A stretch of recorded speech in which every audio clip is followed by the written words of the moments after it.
Hello students, I welcome you all in Zero Doubt English classes. Today we will study The Patriot poem written by Robert Browning. Before we go into the detail of this poetry or before we start reading line by line this poetry, I would request to all of you please go through the box of treasure trove so that you can get an idea what kind of questions are asked and what kind of the history is given regarding the poet and all that. और ये मैं क्यों suggest कर रहा हूँ, इसके पीछे reason ये है कि कई कई बार क्या होता है कि आपकी जो ट्रेजर ट्रोव का बॉक्स होता है जिसमें पोइट के बारे में लिखा रहता है, उसमें से कई बार डायरेक्टली क्वेश्चंस पूछे जाते हैं। तो आप जब भी पोइट्री स्टडी करें आईसीएसई बोर्ड की, आईसीएसई के ट्रेजर ट्रोव बुक के अंदर जो बॉक्स दिया रहता है उसको स्टडी जरूर करें। This poetry has been taken from the treasure trove book and this poetry belongs to class 10th of ICSE board। तो अपने भी क्या है कि बॉक्स की मैं कुछ चीज़ें आपके साथ में शेयर कर लेता हूँ कि किसके रिगार्डिंग में ये लिखी गई है। रॉबर्ट ब्राउनिंग है, he was a famous poet of the Victorian age and this poem is written in the form of dramatic monologue. तो पहला जो क्वेश्चन बनता है व्हाट इज़ ड्रामेटिक मोनोलॉग, ये पूछा जा सकता है। मैं आपको एक्सप्लेन कर देता हूँ कि ये क्या होता है। A dramatic monologue has these common features in them: a single person delivering a speech on one aspect of his life। एक कोई भी पर्सन होगा वो अपनी एक लाइफ के बारे में कुछ आपको चीज़ें बताएगा। उसमें ऑडियंस हो भी सकती है और नहीं भी हो सकती है। Speaker reveals his temperament and character only through his speech. और अपना जो टेम्परामेंट है और अपना जो कैरेक्टर है उसके बारे में उस स्पीच के पर्टेनिंग टू वो आपको सारी चीज़ें बताएगा कि उस टाइम पे वो कैसा रहा। तो इसको अपने ड्रामेटिक मोनोलॉग बोलते हैं। रॉबर्ट ब्राउनिंग ने भी यहाँ पे एक पैट्रियट के बारे में कुछ उसकी लाइफ के बारे में इंसिडेंट अपने को बताए हैं, तो उसको एज ए ड्रामेटिक मोनोलॉग इसको यहाँ पे यूज़ किया गया है। अब अपने पास में क्या होता है कि ये जो स्टोरी है अपने को ये देखना है कि क्या होता है, एक पैट्रियट होता है और उसके साथ में इसमें क्या होता है कि एक स्टोरी होती है और this is the story of punishment and reward meted out to the speaker of the poem within a year of his service. एक ही साल के अंदर अपने पास में क्या होता है कि उसको जो उसके फैंस होते हैं, जो उसके चाहने वाले होते हैं, वो उसको बहुत प्यार भी करते हैं और एक साल में उसको नफ़रत भी करने लगते हैं। बट एक चीज़ अपने को जो इस पोइट्री में समझ में नहीं आने वाली है उसको अपने क्या है कि एम्बिग्यूटी बोलते हैं। एम्बिग्यूटी का मतलब होता है when readers are not able to understand the meaning of particular things. अब यहाँ पे रॉबर्ट ब्राउनिंग ने एम्बिग्यूटी क्या रखी है इस पोइट्री में, मैं आपको बता देता हूँ कि इसमें एक जो पैट्रियट होता है वो अपने टाउन में आता है तो उनको लोग बहुत चाहते हैं, बहुत अच्छे से उनका वेलकम करते हैं। बट रॉबर्ट ब्राउनिंग ने ऐसा अपने को कुछ भी नहीं बताया है कि उन्होंने ऐसे कौन से एक्शंस किए थे, कौन से उनके ऐसे डीड्स थे जिसकी वजह से उनको इतना प्यार मिल रहा है। लास्ट में क्या होता है कि एक साल के टेन्योर में ही वही जो लोग जो उसको बहुत प्यार कर रहे थे वो इतनी नफरत करने लग जाते हैं कि उसको शैम्बल तक ले जाते हैं, स्कैफोल्ड करते हैं, इसका मतलब फांसी के तख्ते तक, यानी उसको क्रूसीफाई करना चाहते हैं, एग्जीक्यूशन करना चाहते हैं क्रिमिनल की तरह, तो उससे नफरत करने लगते हैं। बट फिर अगेन क्या है कि रॉबर्ट ब्राउनिंग ने अपने को ये नहीं बताया है कि ऐसे कौन से उनके मिस डीड्स थे जिनकी वजह से उनको ये सारी चीज़ें फेस करनी पड़ रही है, तो इसको अपने एम्बिग्यूटी बोलते हैं। तो ये दोनों चीज़ें अपने को क्या है, we want be able to understand through this poetry. तो ये सारी चीज़ें इसमें डिस्कस की गई हैं। अब इस पोइट्री के अंदर मैं आपको लाइन वाइज लाइन एक्सप्लेन करूँगा और डिफ़िकल्ट मीनिंग है वो भी आपके साथ में शेयर करूँगा। It was roses roses all the वे। अब मैं साथ में आपकी पोइटिक डिवाइसेस भी डिस्कस कर लेता हूँ। यहाँ पे पहली लाइन में देखिए, it was roses roses all the way. Rose word को 2 बार रिपीट किया गया है एम्फेसाइज करने के लिए। तो जब भी एक सेम वर्ड बार बार एक ही लाइन में रिपीट होता है तो उसको रिपीटेशन पोइटिक डिवाइस बोलते हैं। With metal mixed in my path like mad. अब यहाँ पे देखिए, मिटल का जो फर्स्ट कॉन्सोनेंट है वो एम है, मिक्स्ड का भी एम है, इन माई का भी एम है और मैड का भी एम है। जब एक ही लाइन में एक से ज़्यादा वर्ड्स आएँ और उनका beginning of the consonant same होता है तो उस पोइटिक डिवाइस को अपने एलिट्रेशन पोइटिक डिवाइस बोलते हैं। अब यहाँ पे मैं बता देता हूँ कि जो मिर्टल होता है वो क्या होता है। It is a small tree with shiny green leaves, pleasant smelling, white flowers और ब्लू ब्लैक फ्रूट। अब इसमें क्या होता है कि जब वो आते हैं तो उनके साथ में क्या है कि जब पैट्रियट अपने टाउन में आता है तो उनको जो चाहने वाले हैं वो उनके रास्ते में, उनके पाथ में मिर्टल और रोजेज दोनों क्या सिंबलाइज कर रहे हैं, ये दोनों सिंबलाइज कर रहे हैं people's love and affection towards patriot. और उस पैट्रियट का इतना ग्रैंड वेलकम होता है कि उनके रास्ते में वो रोज़ यानी उनका जो लव का सिंबल है वो उनको बिछा देते हैं पूरे, और मिर्टल के फूल भी वहाँ पे उनके रास्ते में लगा दिए जाते हैं ताकि उस पैट्रियट को कुछ भी प्रॉब्लम ना आए। तो ये उनका जो प्यार है उनके फैंस का वो पैट्रियट के लिए है। The house roofs seem to heave and sway. Heave and sway का मतलब देख लीजिए क्या होता है। स्वे का मतलब होता है मूव और cause to move slowly. And heave का जो मतलब होता है to move something heavy using a lot of effort, जब अपनी किसी भी चीज़ को हिला देते हैं। तो यहाँ पे जो इस लाइन में क्या बोलना चाह रहे हैं, the house roofs seem to heave and sway, यानी जो छतें थी घरों की उन पे इतनी क्राउड हो रखी है, उस क्राउड की वजह से ऐसे लग रहा है कि जो घरों की छतें हैं वो हिलने लग गई हैं। और वो क्राउड क्यों हो रखी है, because people want to take a glance of their hero. वो अपने जो हीरो है, यहाँ पे हीरो कौन किसको ट्रीट किया जा रहा है, यहाँ पे हीरो उस पैट्रियट को ट्रीट किया जा रहा है। पैट्रियट का मैं मतलब बता देता हूँ कि पैट्रियट, बहुत सारे लोग ये सोचते हैं कि जो सोल्जर्स होते हैं वही पैट्रियट होते हैं। ऐसा नहीं है, पैट्रियट कोई भी हो सकता है। अगर आप देश के लिए कुछ अच्छा कर रहे हो तो आप भी पैट्रियट हो। तो यहाँ पे अगर इस पोइट्री को आप किसी पॉलिटिशियंस को लेके समझोगे तो पॉलिटिशियंस जो होते हैं वो क्या होते हैं कि जनता पहले उनको इलेक्ट करती है, फिर उनके एक्शंस को देखती है, फिर actions up to the mark नहीं होते हैं तो उनसे नफरत करने लगती है। तो अगर यहाँ पे पैट्रियट को एक पॉलिटिशियंस की फ्रेम में रख के देखेंगे तो ये पोइट्री बहुत इजीली आपको समझ में आ जाएगी। The church spire flamed with flags they had. Flame और फ्लैग दोनों का जो कॉन्सोनेंट है बिगनिंग वो बिल्कुल सेम है, एफ कॉन्सोनेंट है, तो यहाँ पे एलिट्रेशन यूज़ की गई है। A year ago on this very day, कह रहे हैं कि एक साल पहले की ही बात है, इसी दिन की बात है कि चर्च पे, स्पायर का मतलब होता है जो शिखर चोटी होती है, जो सबसे हाईएस्ट पॉइंट होता है, वहाँ पे सब जगह फ्लैग्स लगा दिए गए। और वो फ्लैग किसके लिए लगाए गए, उस पैट्रियट के लिए, उसके वेलकम के लिए लगाए गए, ताकि उनको देख कर ये सब अच्छा लगे, ताकि उनको ये लगे कि हाँ उनके जो फैंस हैं वो इनसे कितना प्यार करते हैं। Second stanza, the air broke into a mist with bells, the old walls rocked with the crowd and cries. Crowd and cries में कौन सी पोएटिक डिवाइस यूज़ की गई है, एलिट्रेशन यूज़ की गई है। मिस्ट क्या होता है, मिस्ट होता है निप इन द एयर। अब यहाँ पे देखिए उसके अराइवल पे देखिए कितनी प्लीजेंट चीज़ें हो रही हैं, हवा में नमी आ गई है, हवा ने भी अपना रुख बदल लिया है।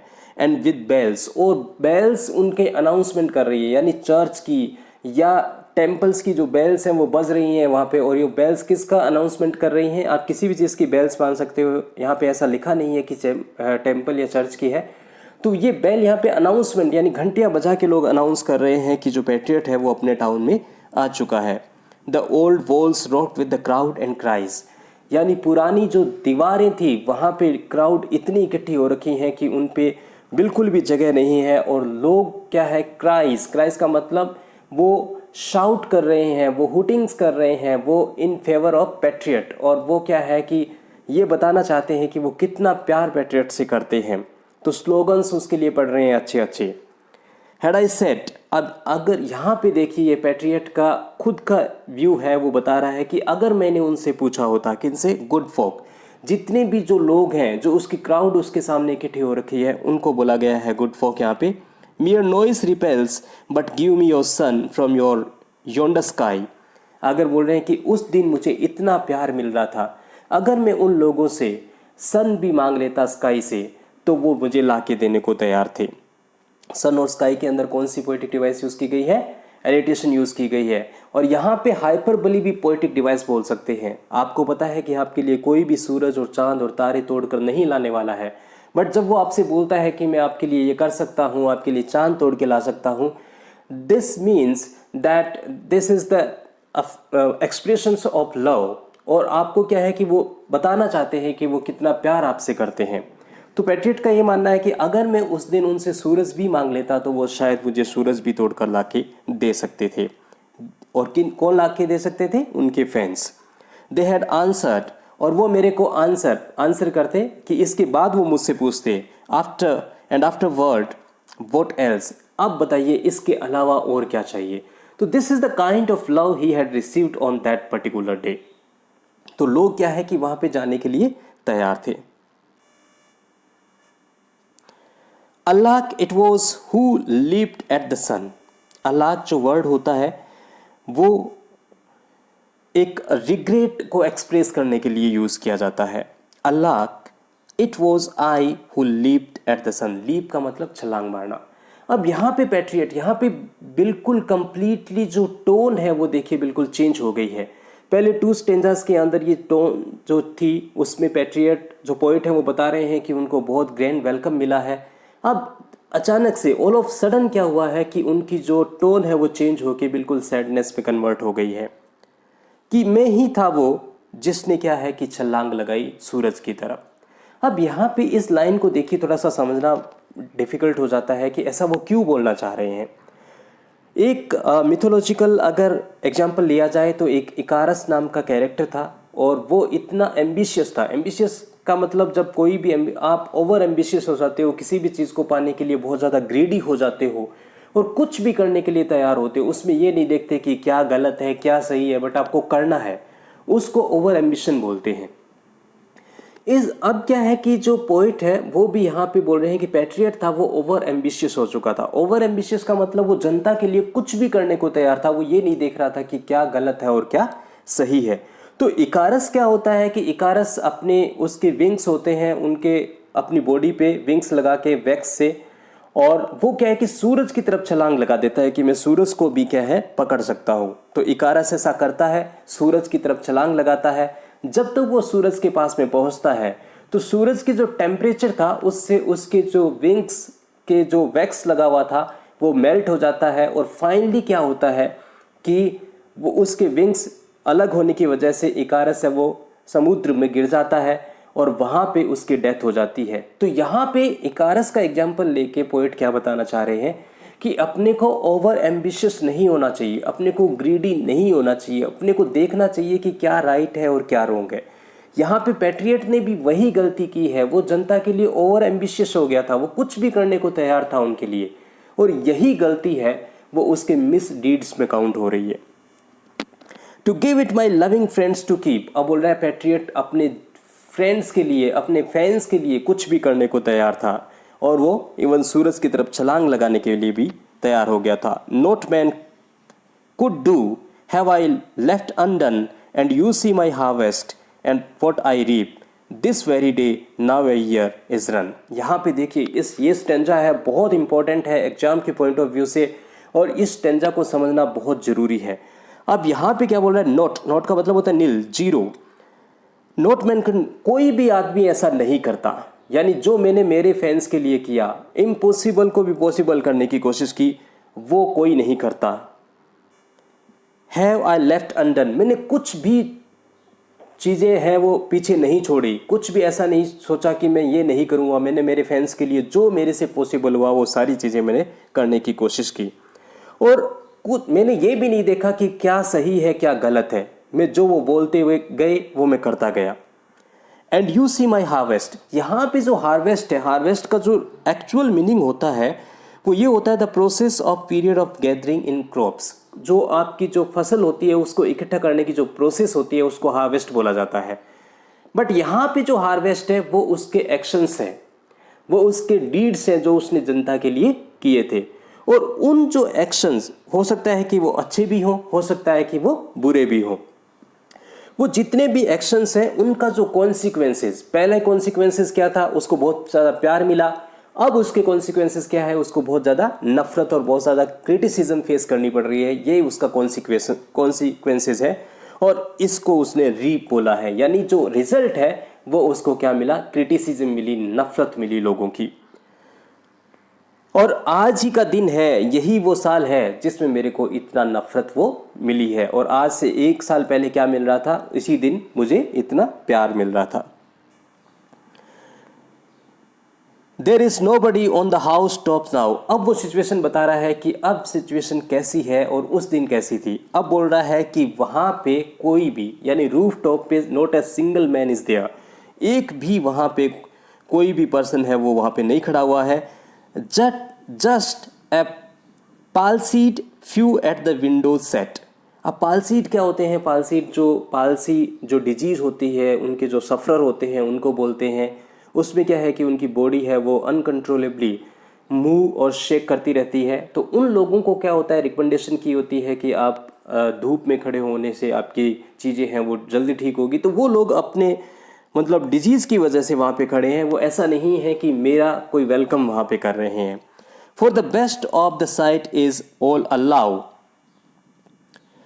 by the very scaffold, at the shambles gate of better yet by the very scaffold foot I trow। अब यहाँ पे देखिए क्या बोल रहे हैं कि for the best of the site is all allow।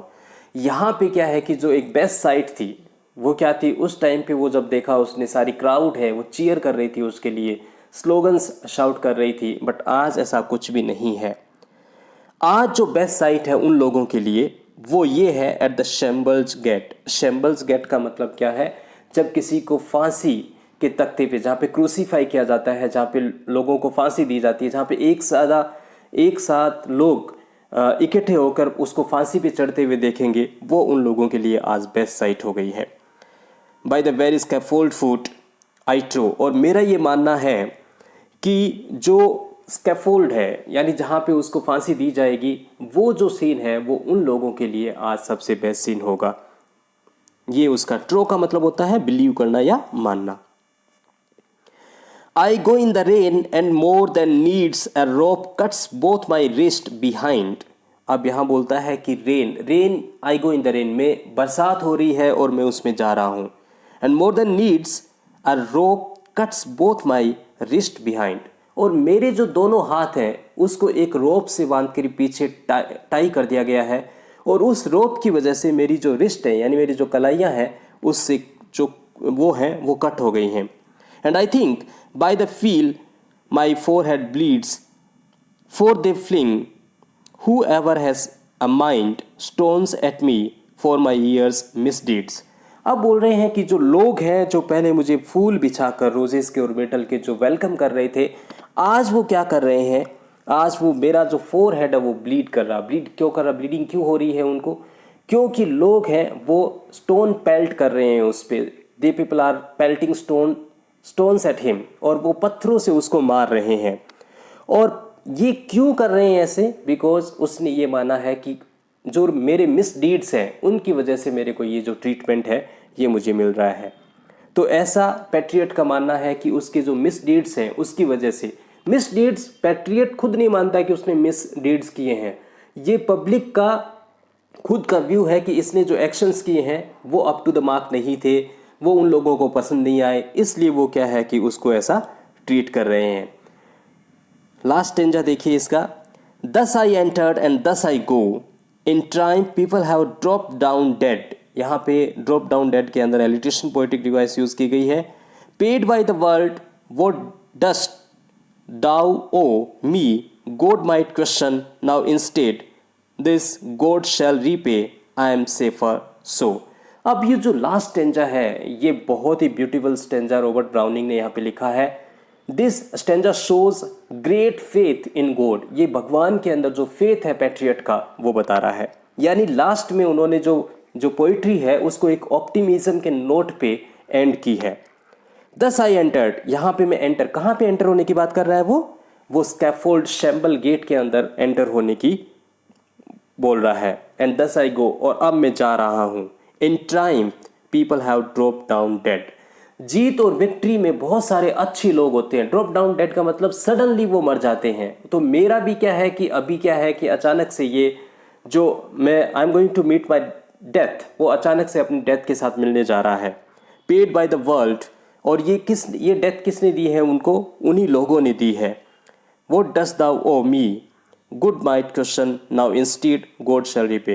हो सकता है कि पब्लिक को जो मेरे एक्शंस हैं वो पसंद नहीं आए होंगे और वो मुझे रिवॉर्ड नहीं दे पाए होंगे, बट मैं अपने आप को गॉड के हाथों में सेफ पाता हूँ और मुझे पता है कि गॉड है वो मेरे साथ में ज़रूर जस्टिस करेंगे, वो मेरे एक्शंस को देख के मेरे साथ में ज़रूर जस्टिस करेंगे और मुझे और ज़्यादा सेफ है वो गॉड के पास ही फील हो सकता है, मुझे यहाँ पे फील नहीं हो सकता है। तो इस तरीके से पैट्रियट ने अपना क्या है कि एस्पेक्ट बताया है लाइफ का यहाँ पे, और रॉबर्ट ब्राउनिंग ने बहुत अच्छे से इसको एक्सप्लेन किया है। तो this was the poetry of patriot, और आई होप कि ये पोइट्री आपको समझ में आई होगी। मैंने डिफ़िकल्ट मीनिंग आपके साथ में डिस्कस किए, पोइटिक डिवाइसेस आपके साथ में डिस्कस की। प्लीज़ मेरी यही रिक्वेस्ट है कि इस पोइट्री को अपने दोस्तों के साथ में शेयर कीजिए, इस वीडियो को शेयर कीजिए और उनसे इस वीडियो को सब्सक्राइब करने के लिए ज़रूर बोलिए, इस चैनल को सब्सक्राइब करने के लिए बोलिए। Thank you very much for listening to me. Thanks a lot. Have a great day.